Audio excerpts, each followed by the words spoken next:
میں نے اپنے ملک کا کونا کونا دیکھا، اور میں نے جن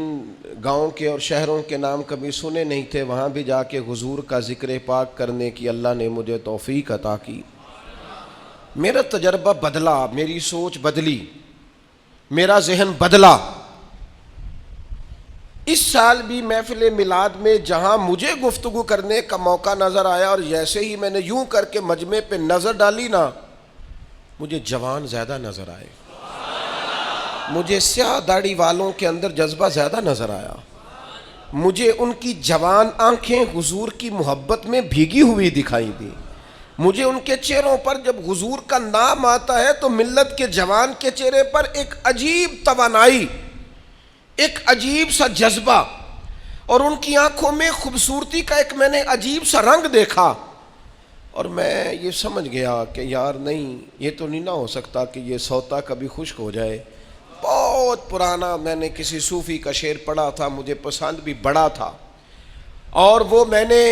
اپنی زندگی میں جب جب اس کو اپنی زبان سے ادا کیا وہ میرے دل میں گھر کرتا چلا گیا۔ لیکن اب میں صرف اپنے لیے نہیں کہہ رہا، اب میں ان سب جوانوں کے لیے کہہ رہا ہوں جو حضور کی محفل میلاد میں آتے ہیں اور حضور کے نام کا نعرہ الاپتے ہیں اور محبوب کی محبت کا ترانہ کہتے ہیں، اور حضور کی نعت پر ان کا وجود ہلتا، حرکت کرتا اور جھومتا ہے، ان سب کے لیے کہہ رہا ہوں کہ عشق لگا سی کھیڈاں کھیڈ دینوں، عشق لگا سی ایویں کھیڈاں کھیڈ دینوں تے کھیڈاں کھیڈ دینوں،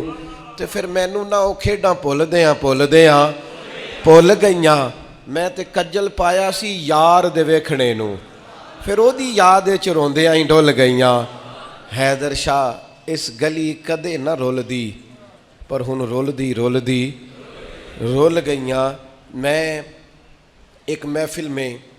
سیڑھیاں چڑھ رہا تھا تو میں وہ نوجوان بہت زیادہ لپک رہے تھے اور پیار کر رہے تھے اور اپنی محبت کا اظہار کر رہے تھے، تو میں نے اپنے دوستوں کو دیکھا ان کو سنبھالتے ہوئے اور محفل کا نظم قائم کرتے ہوئے۔ تو ایک بزرگ عالم دین، جیسے ہی میں اس اسٹیج کی سیڑھیاں چڑھ گیا تو انہوں نے مجھے سینے سے لگایا، اور پھر وہ میرے کان میں کہنے لگے یہ جو نوجوان نسل آتی ہے نا حضور کا ذکر سننے، یہ بے موسمہ پھل ہے، بے موسمہ، کہنے لگے یہ بے موسمہ پھل ہے،